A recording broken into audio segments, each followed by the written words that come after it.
Hey everyone, I'm Army Gaming. Welcome back to my channel and welcome to Monster Analysis. Up for analysis today is Wildcat. Wildcat loves exploring new worlds with his friends, but most of all, he loves driving cars off cliffs. He's a particular creature, this Wildcat. So here we have this tiny little guy with a big head, here we have him a teenager, and whoa, he is swole. Yes, this monster is based off a YouTuber. Now let's analyze his stats. Wildcat has a power of 3,465, and currently in the game there are 19 Earth Legendary monsters, and this puts him in 8th place. And although he is in 8th place and you might be thinking, wow, that's pretty bad, his power is actually pretty high, and for those of you that use General Atum a lot, Wildcat's base power is higher than General Atum's. His life is 33,477, and that is really impressive. This makes him the Earth monster with the 4th highest life, and in fact, out of the whole entire game, he has the 7th highest life, so that's counting all plus 170 legendary monsters. Pretty darn impressive there, Wildcat. Unfortunately, with great life comes a bad speed, 3,113. This is really bad. For Earth legendary monsters, this puts him in 15th place. So as you can already tell, he's a tanky monster, he's an attacker. Fortunately for Wildcat, his trait is hardened. All status effects have a 20% less accuracy against it. Now in my opinion, although this is a good trait, especially when you're going up against monsters that can possess you, freeze you, stun you, all of those negative effects, this is a good trait to have. But considering he is an Earth monster and lots of Earth monsters have a stun skill, I think it would have been better to just have that 100% immunity to stun. Nonetheless, still a good trait,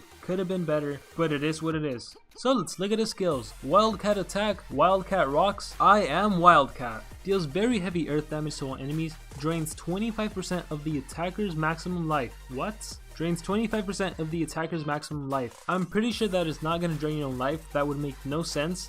The damage output on this 65 is not good enough to drain your own life. I think this skill is going to drain 25% of the enemy's life, which in that case is pretty good because you're dealing out a high amount of damage, 65, and then you're taking away 1/4 of their life. And considering earth monsters tend to run life runes, regardless of how many life runes they have, you're taking away 25% of their life. Pretty good special in my opinion, just because of that added bonus. If it was just 65 and earth based, I wouldn't have liked it too much. Oh, also it is an AoE, so that's even better. And in skills group 1 we have Wild Punches, Wild Landslide, Wild Furry. Nothing too special here. Let's move on to skills group 2. Wild Whatever deals heavy special damage, returns 25% of received damage, requires cooldown. This skill deals 55 damage, it costs 31 stamina, it has a 2-turn cooldown, and this skill gives Wildcat damage return. Now I'm not the biggest fan, I don't think 25% is that much. For example, if a monster hits you with 20k damage, you're only going to return 5k damage. So compared to the damage you take, you're really not reflecting a lot. Maybe I'm just spoiled with Oros and General Atum reflecting 100% of damage, but nonetheless reflecting some damage is still better than reflecting no damage. And also one great thing about this skill is that it is special based. And one problem that lots of earth monsters tend to have is that lots of their really strong skills, they're like 65, 60 damage skills, they tend to be earth based. So the fact that we have a 55 special base skill is going to be perfect, especially when going up against another earth monster. With that being said, I should add that one drawback to the damage return, if you have a shield on this monster,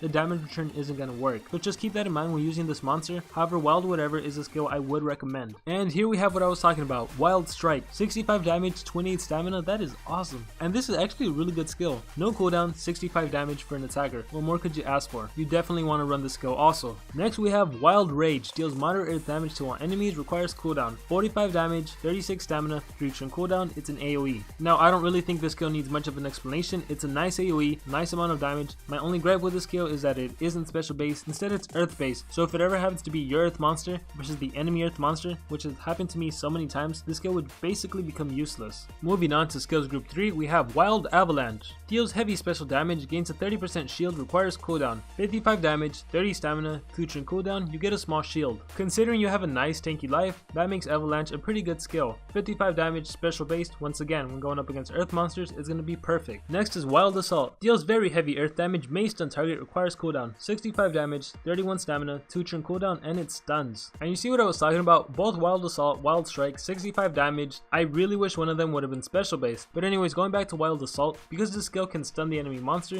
you want to run this skill. Anytime an attacker has an immobilizing skill, it is absolutely necessary that you run that skill, because you never know when it can come in handy. Maybe your deny monster failed to deny the enemy. Maybe you're not strong enough to finish off the enemy, so in that case you immobilize them and then finish them off the next turn. It is always a good idea to have an immobilizing skill on your attacker. And for his last skill, Wild Wrath, deals low earth damage to all enemies, may daze all targets, requires cooldown. It's an AoE, deals 30 damage, costs 35 stamina, has a 3-turn cooldown, it dazes all of the enemy monsters. Now considering Wildcat is an attacker, I really don't see any reason to run Wild Wrath. I guess you could make the argument that by dazing the enemy monster, they're going to have 25% reduced power and 25% reduced accuracy, so then the amount of damage they're going to inflict on Wildcat and the rest of your team is going to be significantly reduced. But at the same time, when you have an attacker, most of the time your attacker can one hit one enemy monster, and in my opinion it's better to take out one enemy monster than just like daze everyone or even just blind everyone. So for that reason I do not recommend Wild Wrath. And so for the skill set, I think this monster is a lot more simple. So now to discuss the recommended skill set for this monster. In my opinion, the best skills to use on Wildcat would be Wild Strike,